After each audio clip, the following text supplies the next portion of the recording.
Our top story takes us to Afghanistan, where 18 people have been killed in clashes between the Taliban and Afghan security forces in the northern Takhar province. Police said 7 security personnel and 11 fighters were killed after the Taliban attacked a security checkpoint. They said 7 others, including 5 insurgents, have also been wounded. Meanwhile, the Taliban claim 16 security personnel were killed in the attack. Taliban spokesperson Zabihullah said the fighters seized a heavy cache of weapons.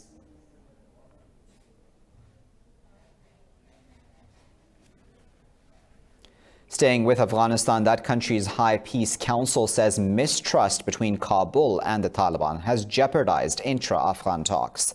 The council issued a statement after the Taliban rejected media reports of a ceasefire in the country. The council said both government and the Taliban are not yet willing to change their hardline positions. It said this stubbornness will continue the war and hit the civilian population the hardest. Intra-Afghan talks were set to restart after a deal between the Taliban and the U.S. fell through when Bagram Air Base was attacked on December 11th.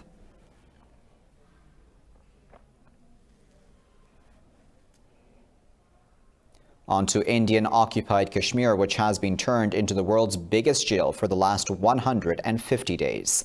On August 5th, Indian government abrogated the valley's special status and imposed a complete curfew and communications blackout. In the last 5 months, the Indian authorities have arrested over 13,000 Kashmiris, including minors. The Kashmir Commerce Chamber said Valley's economy has suffered loss of $2.5 billion in this time period. An Indian fact-finding mission said Kashmiris have started a civil disobedience movement against the Indian government. The top U.S. daily reported India's internet ban in the Valley is longest by any democracy in the world. International, regional, and domestic bodies, including the UN, EU, OIC, and US Congress, have condemned the Indian atrocities in Kashmir. A recent report said the Indian government is rewriting the history textbooks of the valley to distort facts. Human Rights Watch and Amnesty International have also condemned India repeatedly and asked the world to take action. New Delhi has not allowed access to any foreign media and human rights bodies to see the ground situation in the valley. Meanwhile, Pakistan's Foreign Minister Shah Mahmood Qureshi has said the radical Hindutva ideology is on the rise in India. Speaking in Multan, Qureshi said Prime Minister Narendra Modi has destroyed the Indian constitution. He said the BJP government is conducting brutalities against Muslims in India and occupied Kashmir. The minister said the current situation in India has proved the two-nation theory was right and justified. Qureshi said Pakistan needs to be ready at all times because a new hybrid war has been launched against the country. In India itself, countrywide protests against the new controversial Citizenship Act have continued. 27 people have been killed across the country by police violence since December 12th. The civil society and rights activists have planned demonstrations in New Delhi, Mumbai and Chandigarh. The all-women sit-in continued at Delhi's Shaheen Bagh as protesters welcomed the new year with the national anthem. Meanwhile, demonstrators will be held at India Gate and outside Constitution Club in the capital today. Yesterday, 100 Indian civil rights bodies announced the launch of a new wave of nationwide protests from January the 3rd.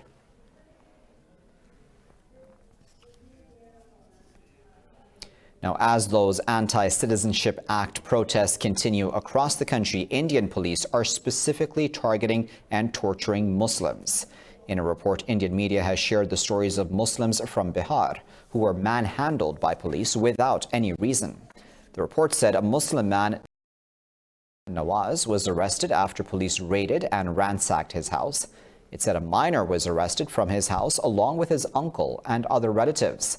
The report added that police detained and beat another while he was coming back from work.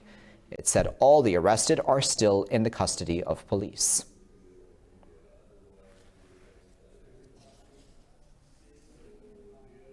Bangladesh has shut down the services of telecom operators along the border with India until further notice. Officials said the decision was made in the wake of protests against the citizenship law that critics say discriminates against Muslims. A mobile phone company official said the suspension of mobile services would impact about 10 million people living on the border.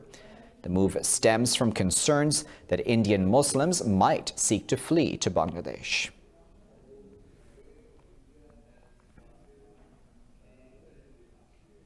Elsewhere in the United States, President Donald Trump has threatened Iran, blaming it for an attack on the U.S. embassy in Iraq. The U.S. has also deployed 750 troops to Baghdad following the attack. President Trump said Tehran will pay a big price for lost lives or damage to any U.S. facility. He described the comment as a threat, not a warning. Trump also said he does not want a war with Iran, but wants peace in the region. I don't think that would be a good idea for Iran. It wouldn't last very long. Do I want to? No. I want to have peace. I like peace. And Iran should want peace more than anybody. So I don't see that happening. No, I don't think Iran would want that to happen. It would go very quickly. Now, Tehran has rejected that accusation, saying Washington should reconsider its own destructive policies in the region. On to North Korea now, where leader Kim Jong-un has ended a moratorium on nuclear and intercontinental ballistic missile tests. At a party meeting, Kim said his country would continue the nuclear program and introduce a new strategic weapon in the near future. Kim accused Washington of making gangster-like demands and maintaining a hostile policy. He said there was no ground for Pyongyang to be bound by the self-declared moratorium. US President Donald Trump responded, saying he hopes Kim will keep to his denuclearization commitment. He did sign a contract. He did sign an agreement talking about denuclearization. And that was signed, number one sentence, denuclearization. That was done in Singapore. And I think he's a man of his word, so we're going to find out. But I think he's a man of his word. Meanwhile, Seoul's unification ministry said Pyongyang's stance would be unhelpful for denuclearization talks. North Korea stated that the world will soon witness a new strategic weapon. The South Korean government makes it clear that if the North carries that out, it would not help denuclearization negotiations and efforts to build peace on the Korean peninsula. South Korea and the US have halted large-scale joint military drills after Kim accused Washington of maintaining a hostile policy. In news coming out of Hong Kong, thousands of people there have taken to the streets for the city's largest anti-government protest in weeks. The mass rally follows violent New Year's Eve protests during which police fired tear gas and deployed water cannons. Demonstrators carried placards and chanted slogans against the government. They demanded an independent inquiry into police actions, amnesty for people arrested, and universal suffrage. China's President Xi Jinping has expressed his concern for Hong Kong and has urged the city to strive for stability. Xi said Beijing will resolutely safeguard the prosperity and stability of Hong Kong under the one country, two systems framework. Well, the Arab League has called for measures to prevent foreign interference in Libya. The pan-Arab body passed a resolution in the wake of military agreements between Turkey and Libya's UN-recognized government. In a meeting in Cairo, member states said they want to prevent the arrival of foreign extremists in Libya. They expressed concern at the military escalation in the country, threatening the security and stability of the entire region. In response, Libya has accused the Arab League of double standards. Libyan envoy Saleh Shammahi condemned what he called the worst exploitation of their maritime agreement with Turkey. Ankara says the Arab League remains silent, unable to demonstrate support for Libya's legitimate government.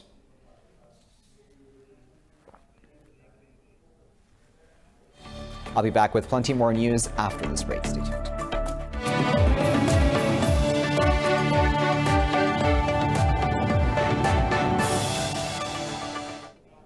Let's begin this segment of the Bulletin in France, where President Emmanuel Macron says his government will carry out its pension reforms despite nationwide protests against it. The president has called for a rapid compromise with unions on the plan that sparked one of the country's biggest transport strikes in decades. In his New Year's speech, President Macron said he acknowledges the concerns, but that cannot lead to inaction. He said pension reforms are a project of justice and social progress. The protests against the government's plan have crippled train and metro services across the country since December 5th. In Venezuela, 10 inmates have been killed after heavy fighting broke out at a jail in the northwestern state of Zulia. A human rights NGO says at least 4 grenades were detonated in the clashes before prisoners torched a wing of the facility. The rights body said the clashes broke out at the jail, serving as a holding pen at a regional police headquarters. Venezuelan authorities have made no statement about the death toll from the rioting. Zulia's Governor Omar Prieto said he is planning to close the detention center.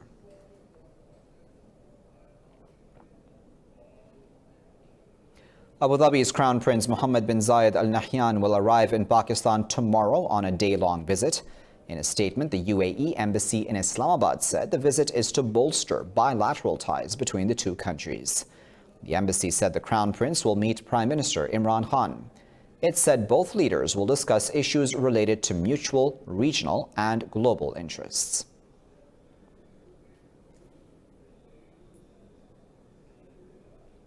Over 200 more homes have burned down by deadly bushfires racing along the Australian coast.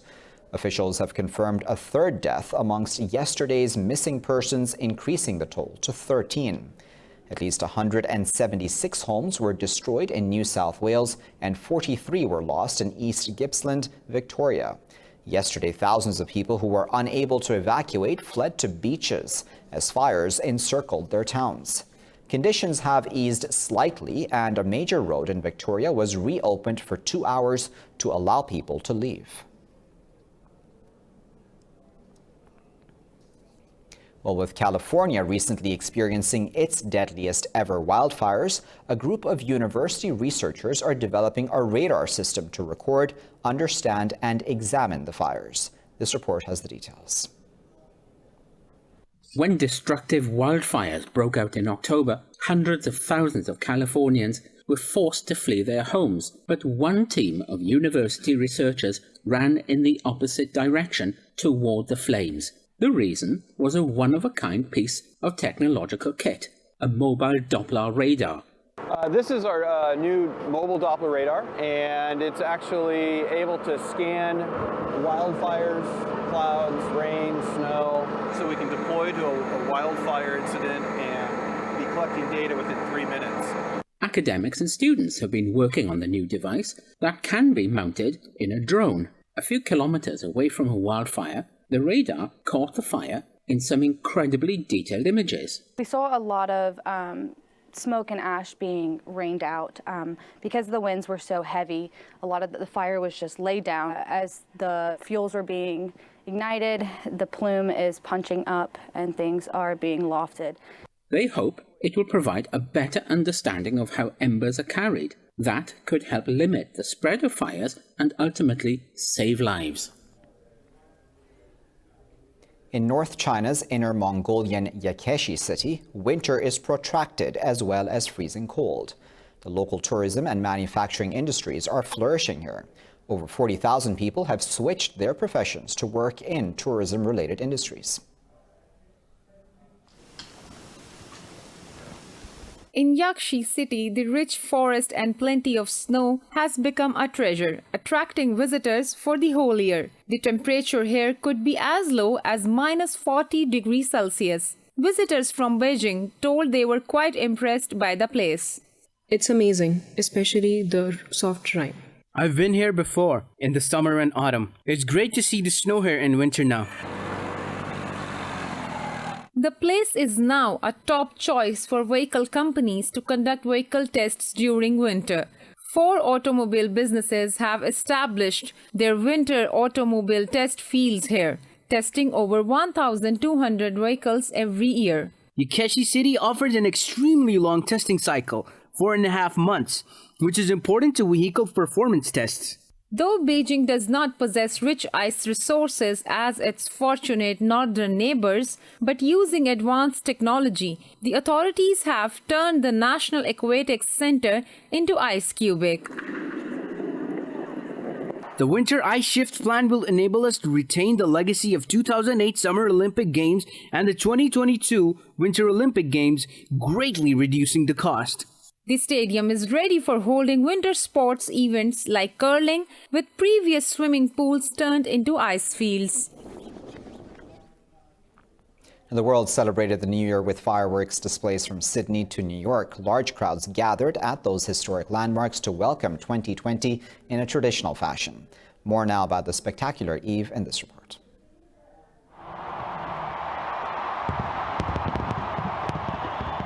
Billions around the world cheered in 2020 after a tumultuous year dominated by demonstrations calling for political revolt and action on climate change.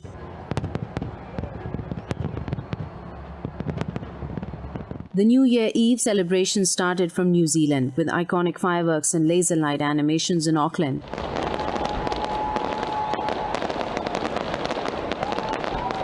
Australia was next to usher in 2020 with fireworks display under criticism from the public. Over 100 wildfires are still burning across the country. Fireworks and lights also danced across Asia.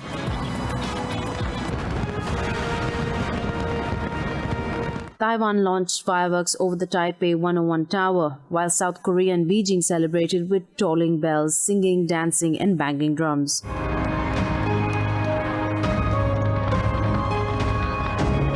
In Dubai, fireworks exploded over the Burj Khalifa Hotel.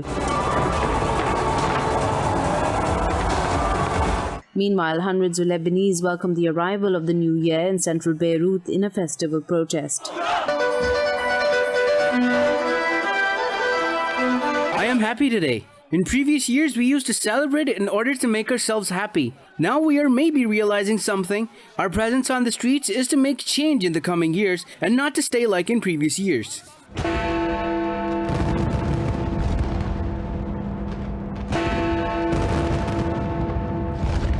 In Europe, large crowds gathered capitals at landmarks like Big Ben in London, the Arc de Triomphe in Paris, the Parthenon in Athens, and the Kremlin in Moscow.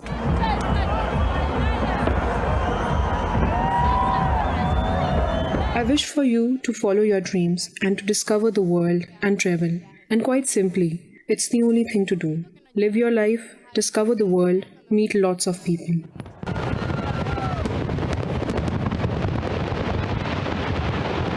Brazil celebrated the New Year with fireworks display over Copacabana Beach, Rio de Janeiro.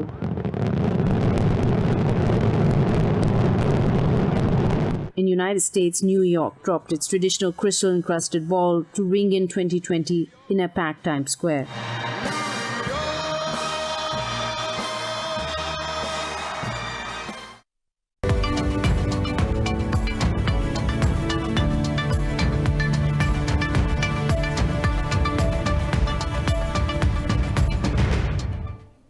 Let's begin business news with China, which has released over $100 billion in liquidity to shore up its slowing economy.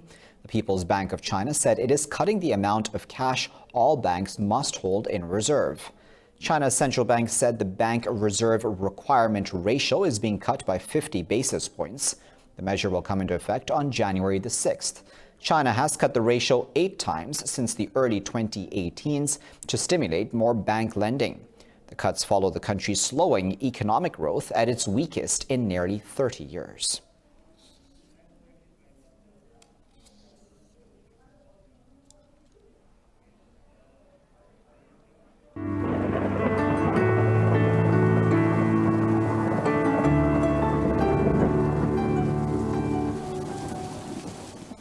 Time now to find out what the weather is like around the world.